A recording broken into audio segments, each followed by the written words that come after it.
Chloe Miller had rehearsed this moment 600 times in her bathroom mirror. She knew exactly what she would say. She knew how she would hold the lunchbox, casually, like it wasn't a big deal. Like she hadn't spent 3 hours at 5 in the morning slow cooking his favorite braised short ribs. She knew she would smile first, then speak. She had even timed her little speech. 42 seconds. Short enough that he couldn't cut her off. Long enough to say everything she had carried inside her chest for 4 brutal, beautiful, heartbreaking years.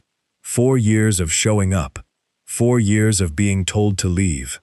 And still, as the elevator climbed toward the 52nd floor of the Vance corporate tower in downtown Chicago, Chloe's hands were shaking so badly that the glass container inside the lunch bag rattled against the thermos. The security guard near the executive suite recognized her immediately. His name was Derek, and unlike everyone else on this floor, he had always been kind. "Miss Miller," Derek said, and his voice carried something strange, something close to pity. "You sure about this today?" Chloe forced a bright smile. "When have I ever been sure, Derek?" He didn't smile back. He just exhaled slowly through his nose and stepped aside. That should have been her first warning. The hallway leading to Jack Vance's corner office stretched long and cold.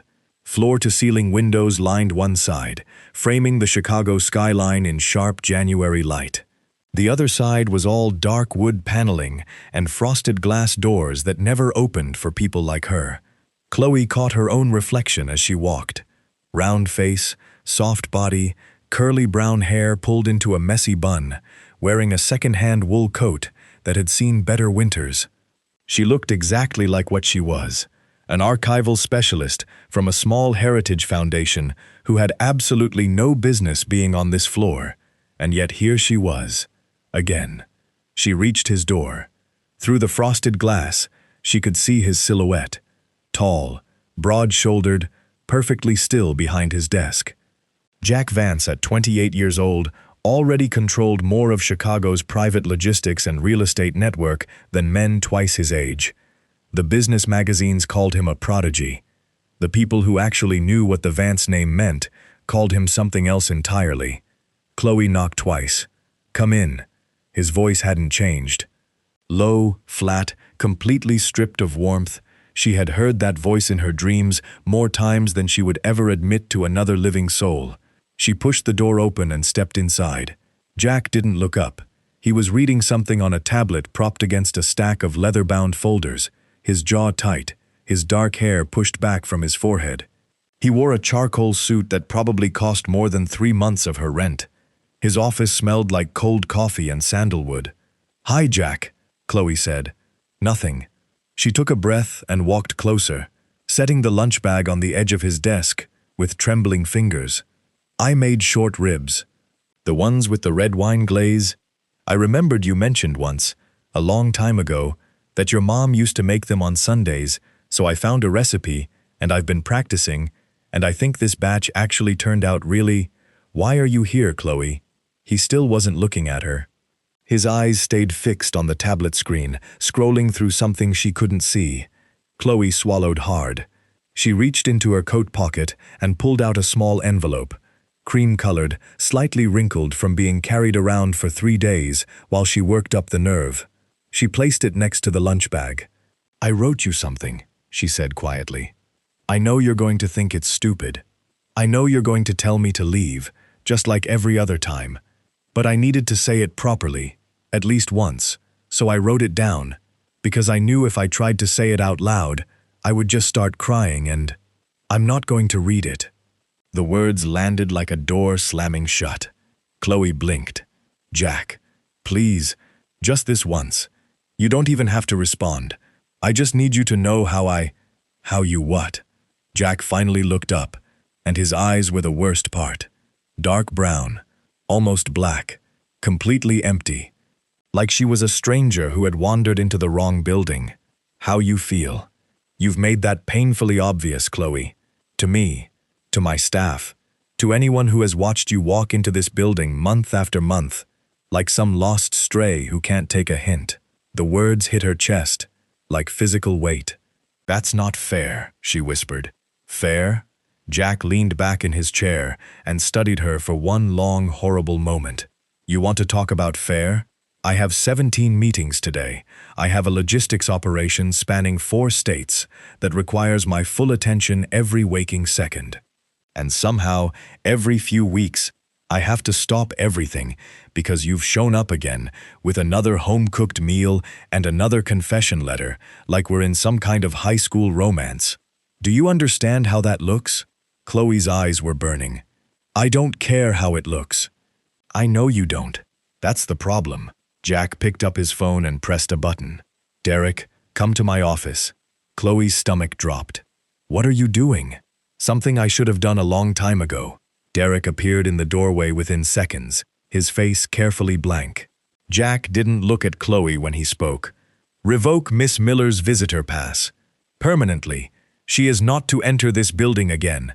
If she shows up at the lobby, escort her out. If she argues, call the police. Are we clear? Derek hesitated for just a fraction of a second. Yes, sir. The room went very quiet. Chloe stood there, holding her own breath, waiting for something, anything, that would tell her this was a test, a bad joke, a wall she could still climb over if she just tried hard enough. Jack picked up his tablet again. Leave the food or don't. I don't care. But this is the last time, Chloe. I need you to hear that.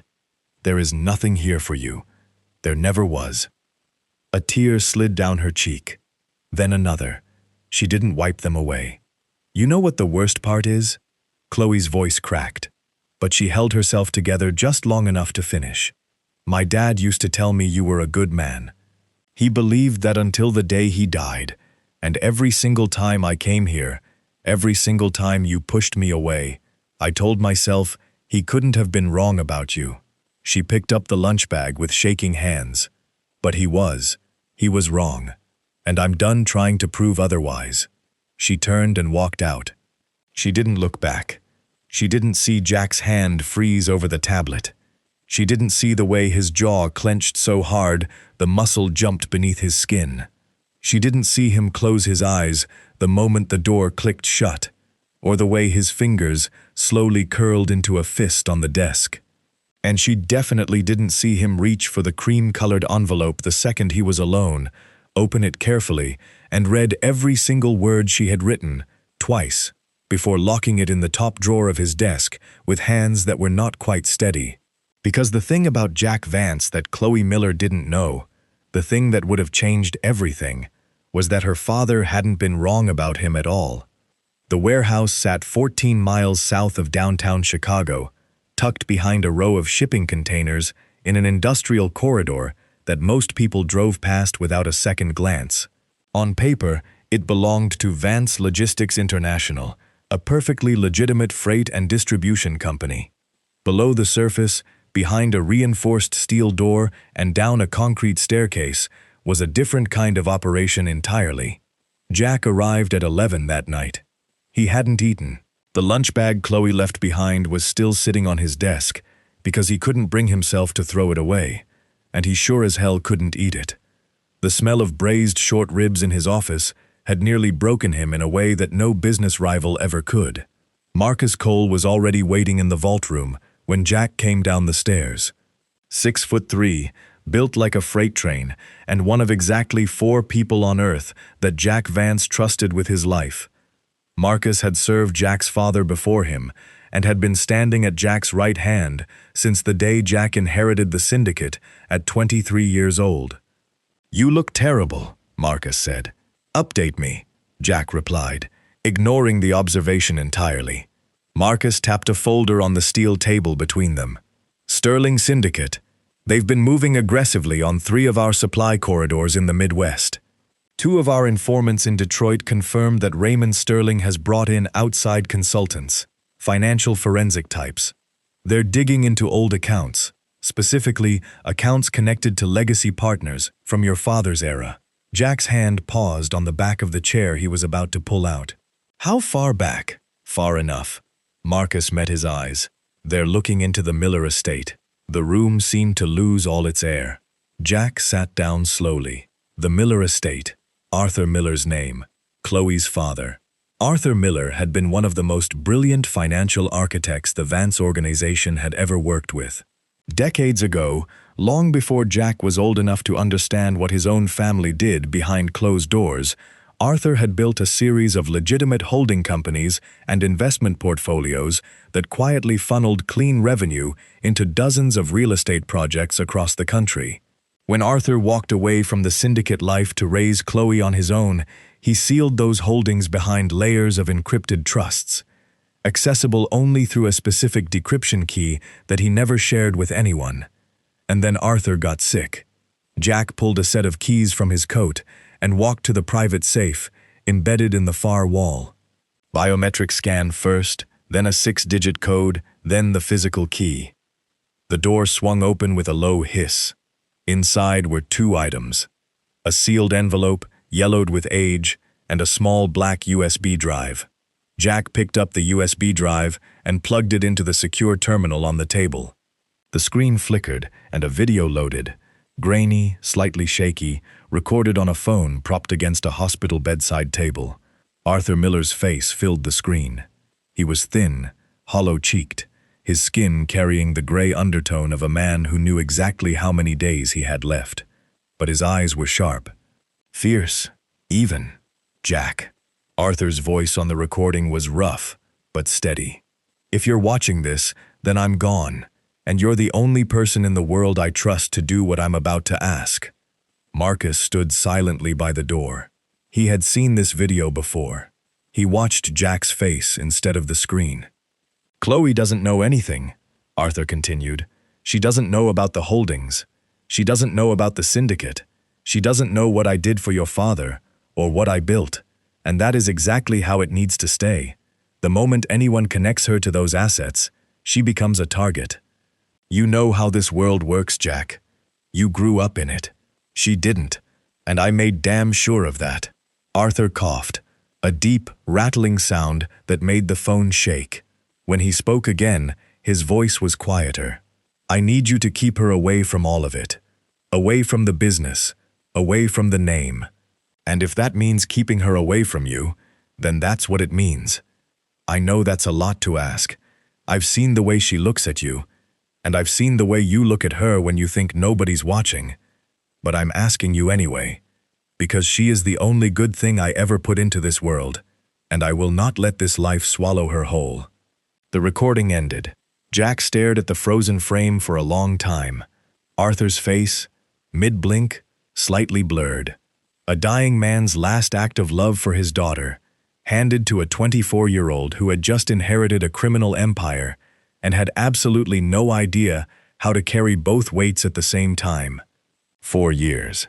That's how long Jack had been carrying it. 4 years of watching Chloe show up at his office with bright eyes and homemade food and little cards written in her looping handwriting.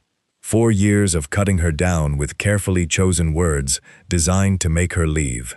4 years of making sure that every informant, every rival, every set of watching eyes in Chicago's underworld saw the same thing.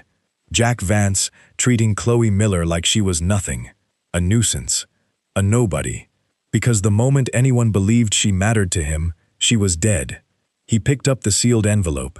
Arthur's handwriting on the front read, "For Jack, when it's finally safe." It had never been safe. And after today, it might never be. The Sterlings are getting close, Marcus said from the doorway. If they figure out that the decryption key is tied to something Arthur left behind with Chloe, they won't bother asking politely.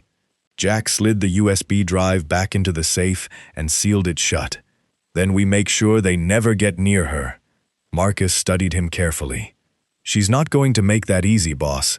Word from Derek is she cleared out her visitor credentials without a fight. She's done. That girl is gone. Jack's jaw tightened. Gone.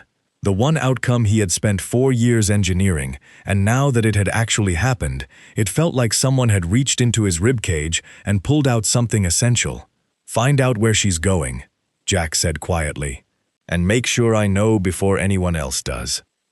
3 days after the rejection, Chloe's apartment in Lincoln Park looked like a life being taken apart piece by piece. Cardboard boxes lined the hallway. Kitchen utensils wrapped in newspaper filled 2 crates near the door. Her bookshelf stood empty for the first time since she had moved in, and the bare walls showed faded rectangles where framed photos used to hang. The whole place smelled like packing tape and old dust, and somewhere between dismantling her bed frame and labeling her 7th box, Chloe had stopped crying long enough to feel something worse than sadness.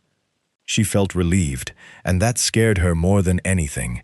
Her best friend Dana sat cross-legged on the kitchen counter, eating takeout noodles with a plastic fork, watching Chloe wrap drinking glasses with the focus of a surgeon. "Seattle," Dana said for the 4th time that morning, like repeating the word enough would somehow change its meaning. "You're really doing this?" "I already signed the lease, Dana. First and last month paid. I start at the new archive office on the 20th. You found a job in 5 days? I found a job posting in 5 minutes. The interview was over Zoom. Turns out, not many people are lining up to catalog maritime shipping records from the 1940s. Chloe placed a wrapped glass into the box and reached for the next one. "It's a good position. Small team. Quiet work. Exactly what I need." Dana set her noodles down. "What you need is to stop running away from." "Don't." Chloe's voice came out sharper than she intended. She paused, closed her eyes, and let out a slow breath. "Please don't say his name. I spent 4 years making excuses for that man. 4 years convincing myself that if I just showed up one more time, if I just tried a little harder, cooked a little better, wrote something a little more honest, he would finally see me. And you know what I got? A revoked visitor pass and a threat to call the cops." Dana went quiet. "I'm 26 years old," Chloe continued, taping the box shut. "My dad died when I was 22. I have no family left. I work a job that barely covers rent in a city where nobody knows I exist. And the one person I thought, the one person my father told me to trust, looked at me like I was something stuck to the bottom of his shoe." She grabbed a marker and wrote "kitchen," fragile across the top of the box in block letters.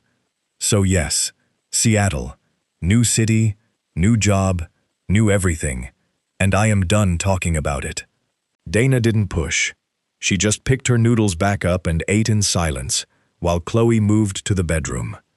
The bedroom was almost finished. Clothes folded into suitcases, bedding stuffed into vacuum bags, shoes lined up in pairs, inside a plastic bin. All that remained was the nightstand. One drawer, still closed. Chloe opened it and felt her chest tighten immediately. Inside was a small wooden box with a brass latch. She recognized it the way you recognize your own heartbeat, without thinking, without effort. Her father had given it to her the last time she visited him at the hospital, 3 weeks before he passed. He had pressed it into her hands with both of his grip surprisingly strong for a man who weighed barely 120 pounds by then. "Keep this close, sweetheart," he had said. "It belonged to my father, and his father before him. It's the only thing in my life that always pointed me in the right direction." She opened the wooden box. Inside, resting on a bed of faded blue velvet, was an antique brass compass, heavy, solid, with a hinged lid engraved with a floral pattern that had been worn smooth by generations of thumbs. The needle still worked.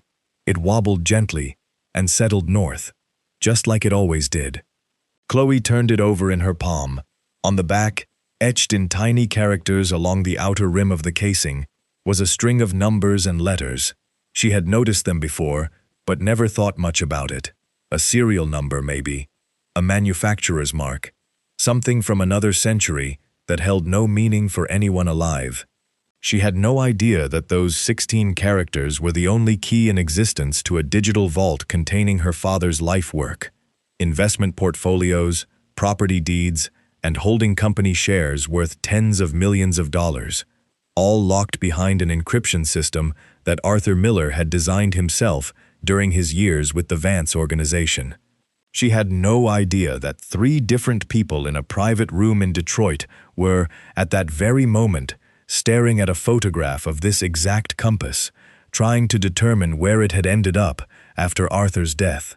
And she had no idea that the compass was the reason her quiet, simple, ordinary life was about to become something else entirely. Chloe placed the compass into the front pocket of her travel bag, the worn canvas duffel she always carried by hand because she didn't trust checked luggage with things that mattered. She zipped it shut and carried the bag to the front door, setting it on top of the stack of boxes the moving company would pick up tomorrow morning. Dana appeared in the hallway, holding her coat. "You sure you don't want to fly? Driving to Seattle alone is like 30 hours. "I need the time," Chloe said. "I need to think, and I need to feel like I'm actually going somewhere, mile by mile. Flying is too fast. You land and you're just suddenly in a new place, and nothing in your head has caught up yet." Dana hugged her. Long, tight, the kind of hug that says everything words can't. "Call me when you get there," Dana whispered. "I will. Call me before you get there. I will. And if that man ever contacts you again, he won't." Chloe pulled back and gave Dana a small, tired smile. "Trust me, whatever Jack Vance felt for me, it was nothing. And I'm done building castles out of nothing." She walked Dana to the door, said goodbye, and stood alone in her half-empty apartment, with her hand resting on the canvas bag that held a dead man's compass and a fortune she didn't know existed. Tomorrow, she would drive west. Alone, toward a city where nobody knew her name and nobody would ever make her feel small again. At least, that was the plan.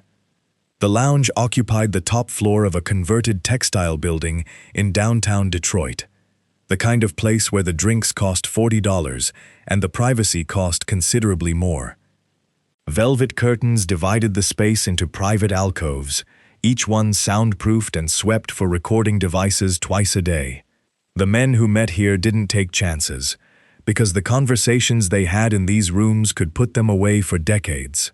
Raymond Sterling sat in the largest alcove with his legs crossed and a glass of bourbon he hadn't touched.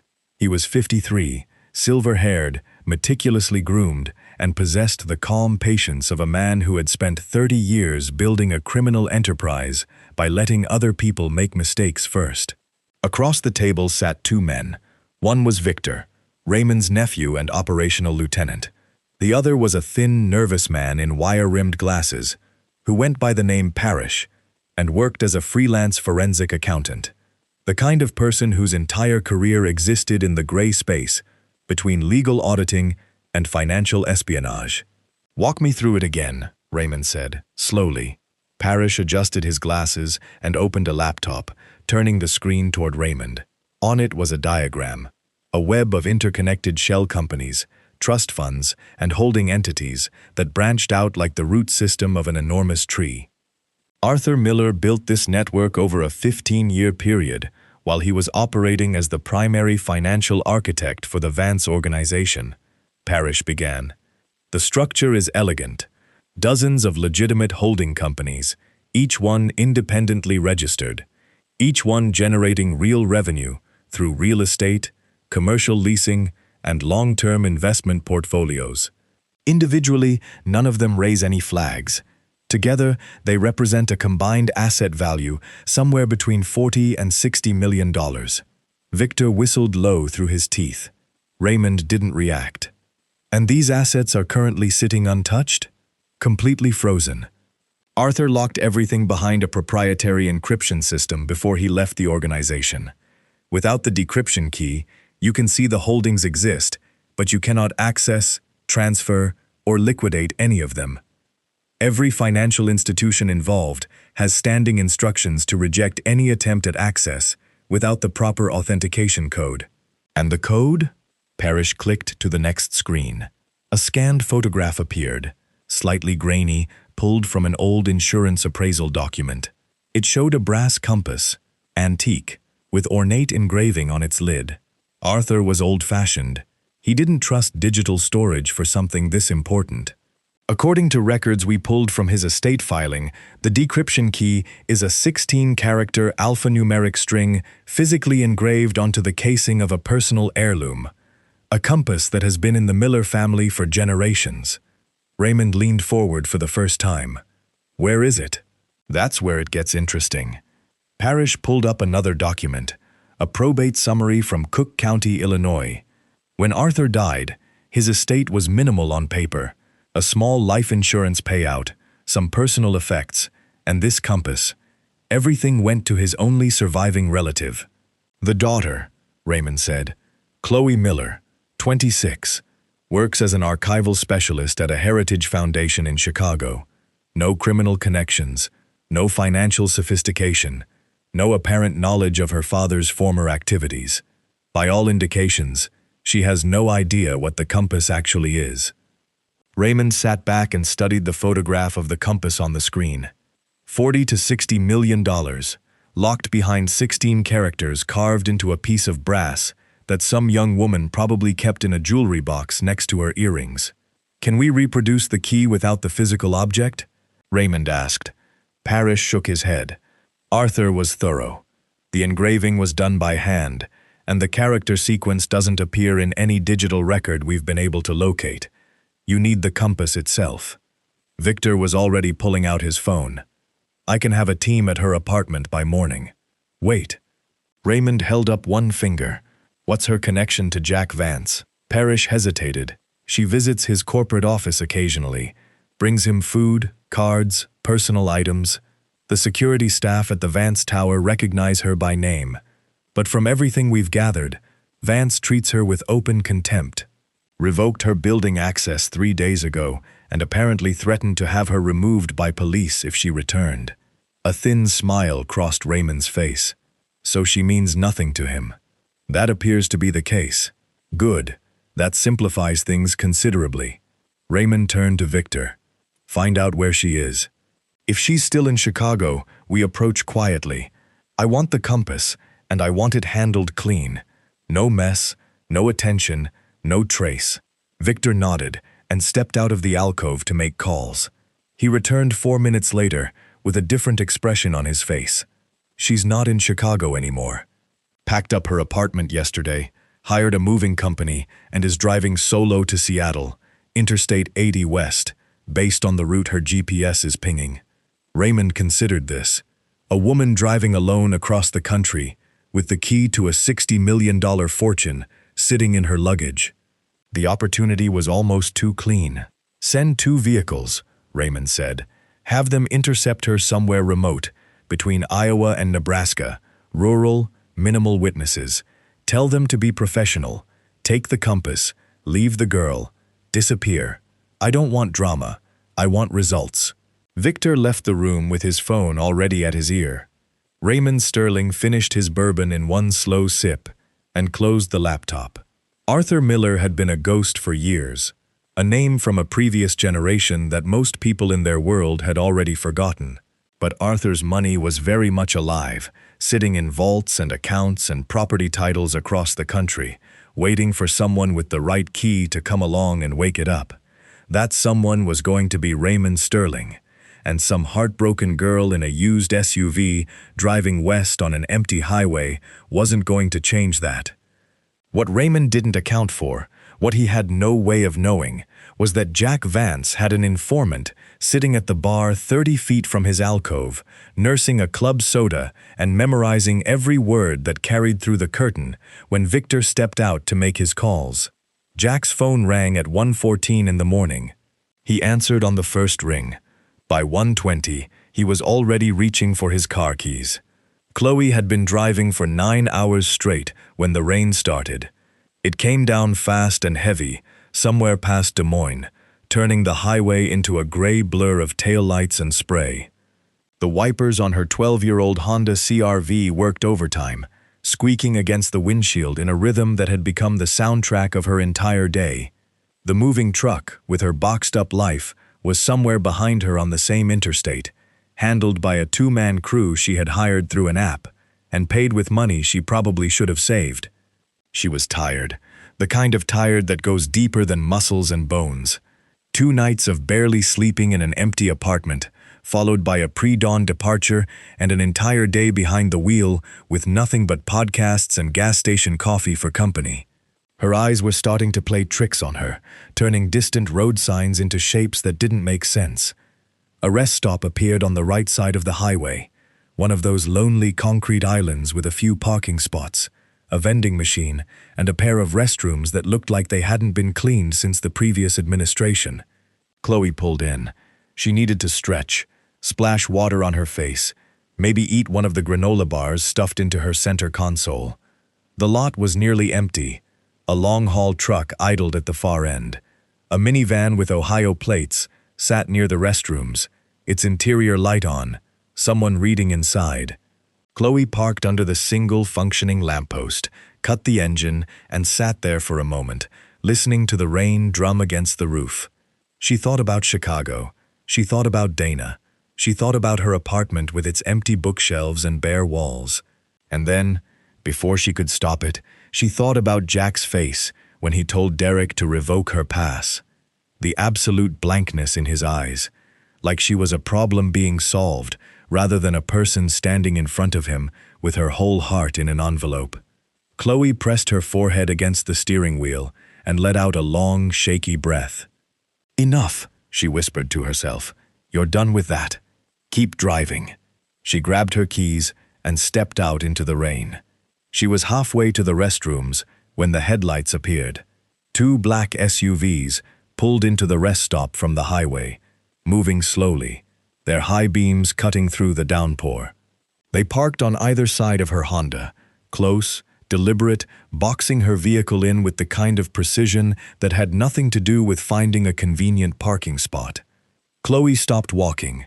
The rain soaked through her jacket in seconds, but she barely noticed. Something cold moved through her stomach, an instinct older than logic. The doors of the first SUV opened. Two men stepped out. Both wore dark jackets and carried themselves with the loose, purposeful stride of people accustomed to making others uncomfortable.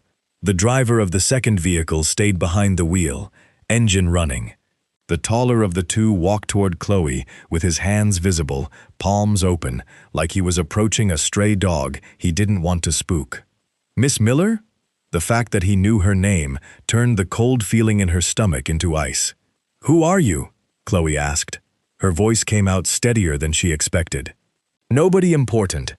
We just need to take a quick look through your vehicle, specifically your personal bags. There's an item we've been asked to collect, and once we have it, you're free to go on your way. Nobody needs to have a bad night here." Chloe took a step backward. "I'm not letting you touch my car." The shorter man moved to her right, cutting off her path toward the restrooms. The tall one kept advancing with that same measured, patient walk. "Miss Miller, this doesn't have to be complicated. We're looking for a compass. Old brass piece. Family heirloom.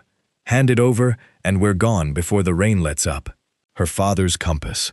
These strangers had driven through a rainstorm across state lines to find her and take her father's compass. The only thing he had ever left her. The one object she carried everywhere, because it still smelled faintly like his desk drawer and old paper and home. "No," Chloe said. "Absolutely not." The tall man sighed and reached for the door handle of her Honda, and then a sound cut through the rain that changed everything. 3 vehicles roared into the rest stop at high speed, a black sedan and 2 armored SUVs, braking hard on the wet asphalt and skidding into positions that blocked both exits from the parking lot. Doors flew open before the vehicles had fully stopped. Men stepped out in dark tactical jackets, fanning out with trained, efficient movements that made the sterling crew look like amateurs by comparison. The tall man froze, with his hand still on Chloe's door handle. From the black sedan, Jack Vance stepped out into the rain. He looked nothing like the man behind the corporate desk. No suit, no tie. He wore a dark jacket over a plain shirt, his hair already soaked flat against his forehead, and he moved across the parking lot with a stride that carried something Chloe had never seen in him before. Raw, focused, barely contained fury. "Get your hand off her car," Jack said. His voice was quiet, and somehow that was worse than shouting. The tall man let go of the handle and turned around slowly. He recognized Jack immediately. Everyone in their world did. His partner was already backing toward their SUV.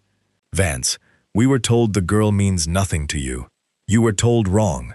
3 of Jack's men closed in from the sides, The scuffle was short and ugly. The tall man swung first, catching Jack across the forearm with something metal.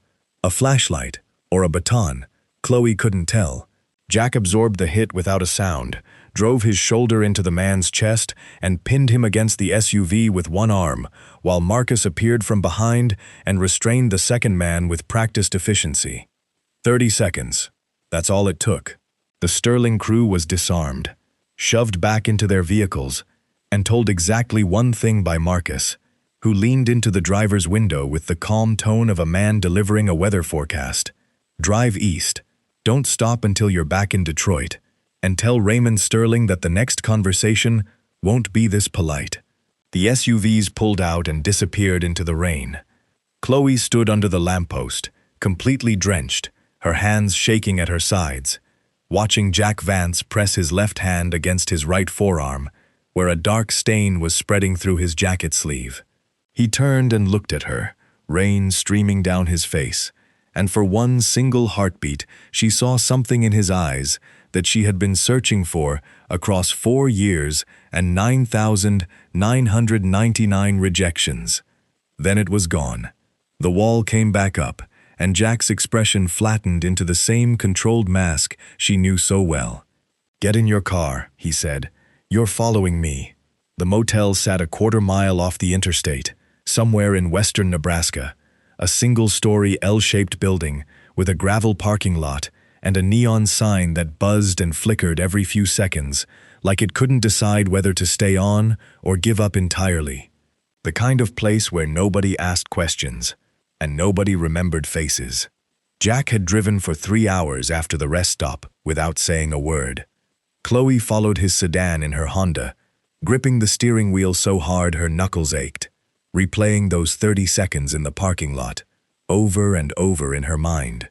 The rain had eased to a thin drizzle by the time they crossed into Nebraska, and Chloe had cycled through every emotion she could name: fear, confusion, anger, gratitude, and something else she couldn't quite identify that sat heavy and warm in the center of her chest every time she thought about the look on Jack's face when he stepped out of that car. Marcus checked them in under a fake name while Jack's men swept the surrounding roads and set up watch positions at both ends of the motel. Within 15 minutes, the area was locked down tighter than most government buildings, and Chloe found herself standing inside a small, clean room with 2 twin beds, a bathroom the size of a closet, and Jack Vance sitting on the edge of the far bed, peeling his wet jacket off his injured arm with his teeth clenched. The cut was worse than Chloe had expected.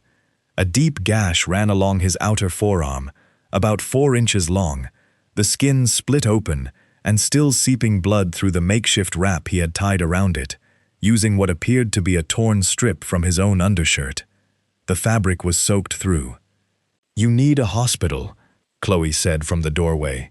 "No hospitals. Hospitals mean records. Records mean questions." Jack pulled the wet strip away and examined the wound with the detached focus of someone who had been hurt before and knew exactly where the line was between manageable and serious. "There's a first aid kit in the black bag by the door. Bring it here." Chloe wanted to argue. She wanted to stand in that doorway and demand answers to the 47 questions that had been building in her skull since a stranger at a rest stop said her name and asked for her father's compass. She wanted to ask Jack why he was here, how he knew where she was, what those men wanted, and why the most powerful man in Chicago was sitting in a roadside motel in Nebraska, bleeding through his shirt, for a woman he had publicly humiliated less than a week ago. She didn't ask any of those things.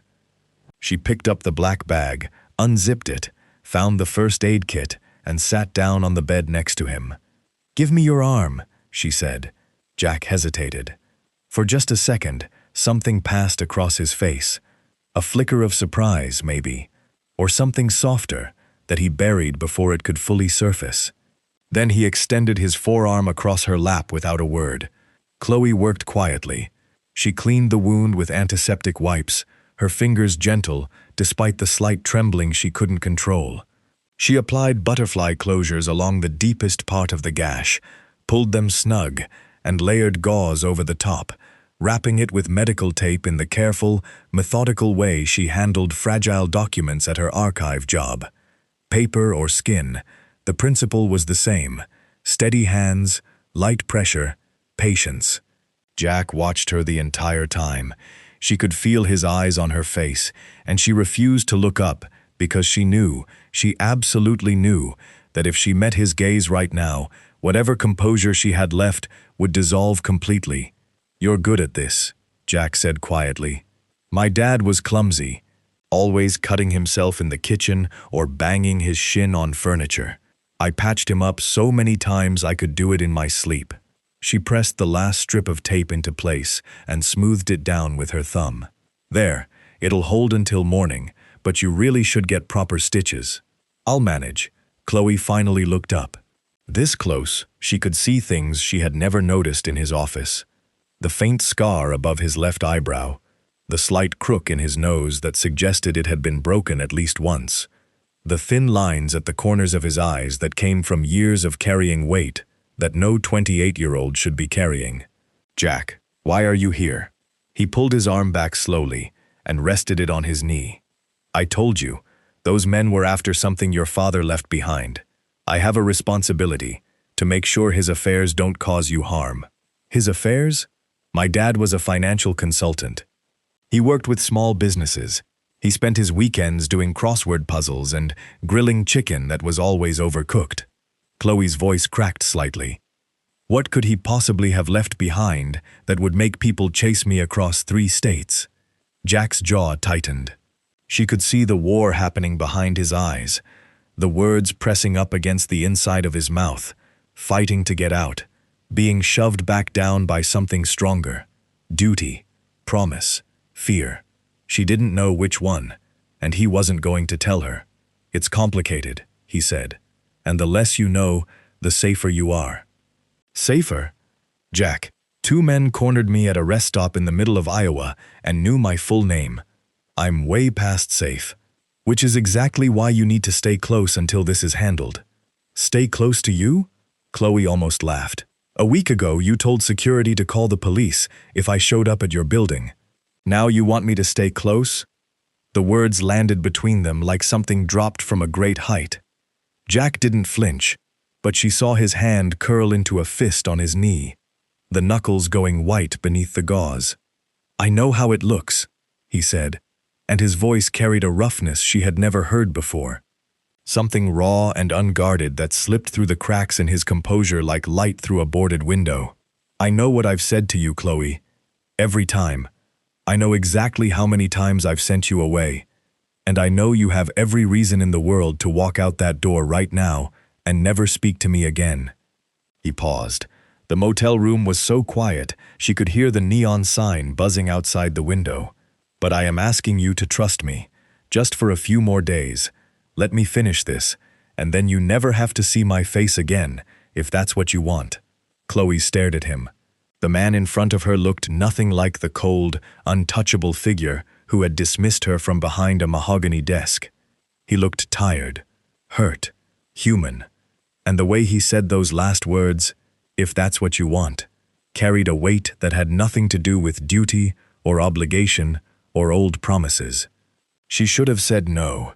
Every rational bone in her body screamed at her to grab her bag, get in her car, and drive the remaining 1,000 miles to Seattle, without looking back.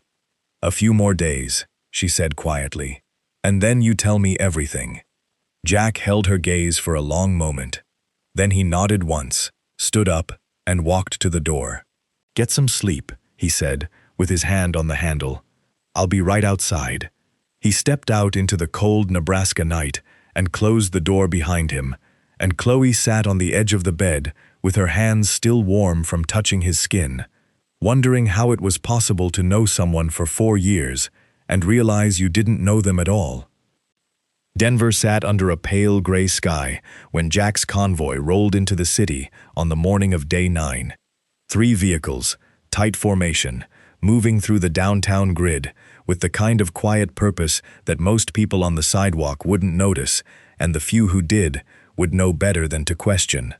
Chloe wasn't with them, Jack had left her at a secure rental property on the outskirts of Boulder, with Marcus and two of his most trusted men standing watch. She had protested, firmly, loudly, and with a vocabulary that surprised even Marcus. But Jack had shut it down with 5 words. "This part isn't for you." She didn't know where he was going. She didn't know why Denver mattered, and Jack intended to keep it that way, because what he was about to do in the next 3 hours would either end the threat to Chloe's life permanently or start a war that would burn through every syndicate operation between Chicago and the West Coast. The Sterling crew operated their Western logistics out of an underground garage beneath a commercial building on Woolsey Street. On the surface, the building housed a brokerage firm and a co-working space. Below street level, behind a freight elevator that required a key card and a 6-digit code, Raymond Sterling ran a secondary operations base where shipments were rerouted, cash was counted, and deals were made with people who preferred not to exist on paper. Jack knew all of this because he had spent 2 years mapping the Sterling network from the inside out. Every shell company, every distribution point, every financial artery that kept Raymond's operation alive. He hadn't done it because he was planning an attack. He had done it because he understood a fundamental truth about men like Raymond Sterling. They weren't afraid of guns or muscle or threats. They were afraid of losing money. The freight elevator opened at 9:45. Jack stepped out alone. The garage was wide, low-ceilinged, and lit by fluorescent strips that gave everything a sickly yellow cast. 4 vehicles were parked along the far wall. A metal table sat in the center of the space, with 2 chairs on either side. Raymond Sterling was already seated in one of them, wearing a navy overcoat and an expression that was carefully arranged to project calm authority. Beside Raymond stood Victor, his nephew, along with 3 men positioned at various points around the garage. They were armed, but trying hard to look like they weren't. Jack noted their positions the way a chess player notes pawns, relevant but predictable. "Jack Vance." Raymond gestured to the empty chair. "I'll admit, when your people called to arrange this meeting, I was surprised. I assumed after that little incident in Iowa, you'd be more interested in sending a message than having a conversation." Jack sat down. He placed a single leather folder on the table between them and left his hands flat on either side of it. "I'm not here to send a message, Raymond. I'm here to make you an offer that you're going to accept." Raymond's thin smile didn't waver. "That's a bold way to open." "It's an accurate way to open." Jack flipped the folder open. Inside was a stack of printed documents, financial statements, corporate filings, transaction records, and a single sheet of paper at the top with a handwritten summary in Jack's own script. "This is a complete audit of your Western operations. Every account, every holding, every revenue stream from Detroit to Denver. I know how much money moves through your organization each quarter. I know which accounts are clean and which ones would trigger a federal investigation within 72 hours if someone were to submit an anonymous tip to the right agency." The smile faded from Raymond's face by degrees, like a light being dimmed. "I also know," Jack continued, "that your expansion into the Midwest over the past year has been funded almost entirely by a line of credit from a private lender in Miami. A lender who, as of 6 o'clock this morning, has agreed to transfer that entire credit line to Vance Holdings in exchange for a very generous buyout." Jack slid a single page across the table. "Your operating capital now belongs to me, Raymond, every dollar of it." Victor took a step forward. Raymond raised one hand without looking at him, and Victor stopped. "You're bluffing," Raymond said. His voice was still controlled, but something behind his eyes had shifted, a crack in the foundation. "Call Miguel Reyes at First Atlantic Lending," Jack said calmly. "Ask him yourself. I'll wait." Raymond stared at Jack for a long 10 seconds. Then he pulled out his phone and dialed. The conversation lasted less than 2 minutes. When he hung up, he set the phone on the table with the careful deliberation of a man trying very hard to keep his composure intact. "What do you want?" Raymond asked. Jack pulled a second document from the folder. A single page, typed, with 2 signature lines at the bottom.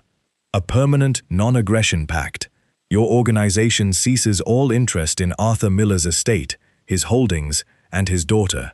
No contact, no surveillance, no intermediaries. The compass, the decryption key, the assets, all of it is off your radar, permanently. In exchange, I will not liquidate your credit line. I will not forward your financial records to federal authorities. And I will allow your organization to continue operating in its current territories without interference from the Vance network. You're buying me off with my own money, Raymond said, and there was something close to admiration buried deep under the anger in his voice. I'm giving you a choice. You can sign this document and walk out of here with your operation intact. Or you can refuse, and by this time tomorrow, every federal prosecutor from here to Washington will have a copy of that folder on their desk. The garage was silent.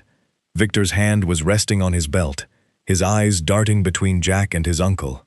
The 3 men along the wall hadn't moved, but their stillness had changed quality, from casual to coiled. Raymond picked up the pen that Jack had placed beside the document. He held it between his fingers for a moment, studying Jack's face with the scrutiny of a man looking for doubt and finding absolutely none. He signed. Jack took the document, placed it back in the folder, and stood up. He buttoned his jacket, tucked the folder under his arm, and walked toward the freight elevator without looking back. "Vance," Raymond called out. Jack stopped, but didn't turn around. "Arthur Miller's girl. She really means that much to you?" Jack pressed the elevator button. The doors opened immediately. "Goodbye, Raymond." The doors closed, and Jack Vance rode the elevator up into the pale Denver daylight, with the only thing that had ever mattered to him, finally, fully, completely safe. Now came the hard part. 2 days later, Chloe stood in the arrivals terminal at Seattle-Tacoma International Airport, watching strangers reunite with people who loved them. She hadn't flown after all. She had driven the remaining distance from Boulder to Seattle alone, just as she originally planned, covering the last 1,000 miles in 14 hours, with 2 gas stops and a drive-through burger somewhere in eastern Oregon. Jack had offered to have Marcus escort her the rest of the way. She had declined, politely at first, then firmly, then with a look that made even Marcus take a step back and find something interesting to study on his phone. She needed to finish this trip the way she started it, alone, on her own terms, with her own 2 hands on the wheel and nobody else deciding which direction she went. The moving truck had arrived in Seattle that morning, and Chloe had spent 4 hours unloading boxes into her new apartment, a small 1-bedroom on the 3rd floor of a brick building in the Fremont neighborhood, with a view of a coffee shop on one side and a used bookstore on the other. It was modest and quiet, and smelled like fresh paint, and when she set her father's compass on the kitchen windowsill and watched the needles settle north, she almost convinced herself that this was going to be okay. Almost. She had come to the airport because Dana, in a burst of impulsive generosity, had booked a last-minute flight from Chicago to help Chloe settle in during her first weekend. Dana's plane was due in 40 minutes, and Chloe had arrived early because her new apartment was too empty and too quiet, and sitting alone with her thoughts had become genuinely dangerous over the past 48 hours, because she couldn't stop thinking about the motel room in Nebraska. She couldn't stop thinking about the way Jack's arm had felt under her fingers when she cleaned his wound, the roughness of his skin, the controlled tension in his muscles, the way he watched her with those dark eyes that carried something so heavy she could almost feel the weight of it pressing against her own chest. She couldn't stop thinking about his voice when he asked her to trust him, raw, scraped clean of every defense he had ever built, or the way he stood outside her door all night in the cold because he said he would. And she couldn't stop thinking about the fact that none of it made sense. A man who had spent 4 years pushing her away with surgical precision doesn't suddenly drive across 3 states, take a hit meant for her, sit in a motel room letting her bandage his arm with that look on his face, and then walk away like it meant nothing. The math didn't add up. The story had missing chapters, and every time Chloe tried to fill in the blanks, she ended up staring at a wall in her new apartment, with her hands wrapped around a cold cup of coffee, running the same questions in circles. Why did those men want her father's compass? What did Jack mean when he said her father's affairs could cause her harm? What kind of financial consultant leaves behind the sort of trouble that sends armed strangers to highway rest stops in the rain? And the biggest question, the one she kept shoving to the bottom of the pile because it hurt too much to hold for more than a few seconds at a time. Did Jack Vance actually care about her, or was she still just an obligation, a promise made to a dead man, carried out with the same cold efficiency he applied to everything else in his life? Chloe sat down in a row of plastic chairs near the terminal exit and pulled out her phone. No messages, no missed calls. Jack hadn't contacted her since Boulder. He had watched her drive away from the rental property with his hands in his pockets and his face completely unreadable, and that was the last she had seen of him. No goodbye, no explanation, no answers to the questions he had promised her. A few more days, he had said. Then I'll tell you everything. The few days were up, and there was nothing. She put her phone away and stared at the terminal doors, watching travelers pour through with their rolling suitcases and their neck pillows. A woman near the coffee kiosk burst into tears when a soldier in uniform walked through the gate. An elderly couple held hands near the baggage carousel, leaning into each other like two trees that had grown together over decades. Everyone here was meeting someone. Everyone here was being chosen. Chloe pulled her canvas duffel onto her lap and hugged it against her stomach, feeling the hard, round shape of her father's compass through the fabric. She closed her eyes and let the noise of the terminal wash over her. Announcements, footsteps, laughter, the distant hum of engines on the tarmac, and told herself that this was fine. This was the fresh start she wanted. A new city, a new job, a life built from scratch, without the weight of someone else's rejection dragging her under. She opened her eyes, stood up, and slung the duffel over her shoulder. Dana's flight would land soon. She would wait by the exit, and they would go get dinner somewhere cheap and loud, and she would drink too much wine and laugh too hard and not think about Jack Vance for one single evening. She started walking toward the terminal exit, and then she saw him. He was standing just inside the doors, slightly off to one side, leaning against a concrete pillar like he had been there for a while. He wore jeans, a wrinkled gray Henley, and a dark jacket that hung loose on his frame in a way that told her he had probably lost weight in the past 2 days. His right arm was still wrapped in gauze, visible where his sleeve was pushed up to the elbow. He looked like he hadn't slept. He looked like he had driven straight from Denver to Seattle without stopping, which, as Chloe would learn later, was exactly what he had done. Jack Vance straightened up when he saw her coming. He stepped away from the pillar and stood directly in her path, blocking the exit with his body, the same way he had blocked the Sterling crew at that rest stop. Deliberate, immovable, absolute. Chloe stopped 6 feet away from him. The terminal moved around them. People streamed past on both sides, pulling luggage, talking on phones, living their ordinary lives. Nobody looked twice at the exhausted man and the stunned woman standing perfectly still in the middle of the concourse, like two people caught in a photograph. "You promised me answers," Chloe said. Jack reached into his jacket and pulled out an envelope, old, yellowed, creased at the corners from being carried too long in too many pockets. He held it out toward her, with a hand that was not quite steady. "I know," he said. "That's why I'm here." Chloe stared at the envelope in Jack's outstretched hand. She recognized the handwriting on the front immediately, the slightly crooked letters, the way the capital J leaned too far to the right, the faded blue ink from the fountain pen her father had used for everything important. For Jack. When it's finally safe. Her father's handwriting, her father's words.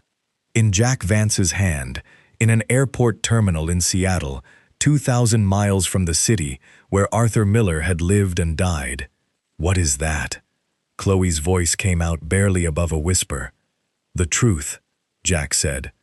Everything I should have told you years ago and couldn't. Everything your father asked me to keep from you because he believed it was the only way to protect you." He took a breath, and Chloe watched his chest rise and fall unevenly, like a man standing at the edge of something he couldn't come back from. "Read it, and then I'll fill in whatever's left." Chloe took the envelope. Her fingers brushed against his, and neither of them pulled away for a moment longer than necessary. She turned it over, slid her thumb under the sealed flap, and pulled out a single sheet of paper, covered front and back in her father's careful handwriting. She read it standing up, right there in the middle of the concourse, with travelers flowing around her like water around a stone.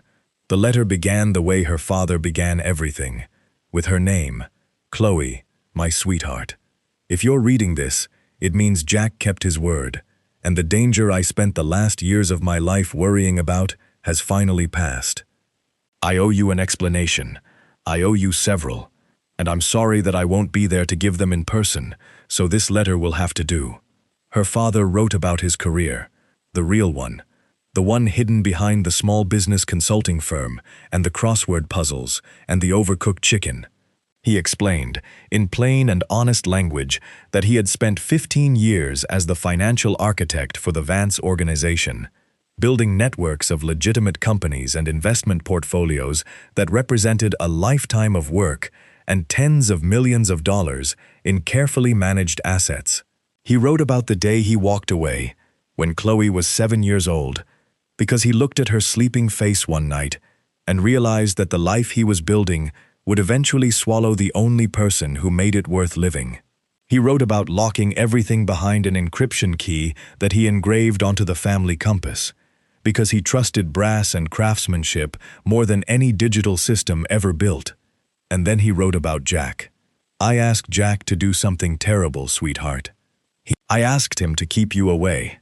From the business, from the money, from the name, from anything that would connect you to what I built. And because the only reliable way to do that was to make the world believe you meant nothing to him, I asked him to push you away. Every time, no matter what. No matter how many times you showed up at his door with your big heart and your homemade food and your stubborn refusal to give up on people, I knew what I was asking. I knew it would hurt you, and I knew it would hurt him, because I've watched that boy look at you since he was 22 years old, and I know exactly what I see in his eyes. I see what your mother used to see in mine. Chloe's vision blurred. The words on the page swam and reformed, and swam again, and she pressed the back of her hand against her mouth to hold in a sound that would have echoed through the entire terminal. If Jack is standing in front of you right now, it means he did everything I asked and more. It means he carried a weight that no young man should have to carry alone. And it means he loved you enough to let you hate him, because that was the only shield strong enough to keep you safe. Forgive him, sweetheart. And if you can, forgive me too. Chloe lowered the letter. Her face was wet. She hadn't realized she was crying until she felt the tears dripping off her chin onto the paper, darkening the ink in tiny spreading circles. Jack stood exactly where he had been, watching her with an expression she had never seen on his face in 4 years. Every wall was gone.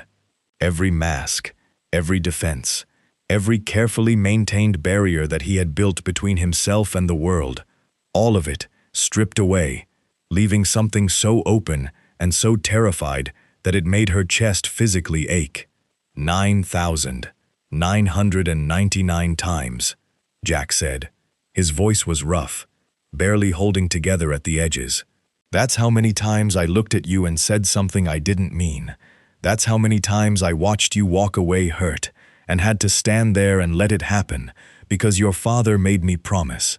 And because every time a rival syndicate looked in your direction, I needed them to see a woman who meant absolutely nothing to the Vance name. He took a step closer. Then another. Chloe didn't move. The Sterlings found out about the compass, about your father's assets. That's why those men came for you in Iowa. That's why I drove 11 hours through a rainstorm to get to you first. And that's why I went to Denver and used everything I had, every dollar, every piece of leverage, every ounce of power my family name carries, to make sure no one ever comes near you again." His voice broke on the next words. Actually broke, the way a voice breaks when someone stops performing strength and lets the exhaustion finally reach the surface. "I took care of it, Chloe. All of it. The threat is gone. Your father's legacy is safe. The compass, the assets, everything. It belongs to you, and no one will ever try to take it."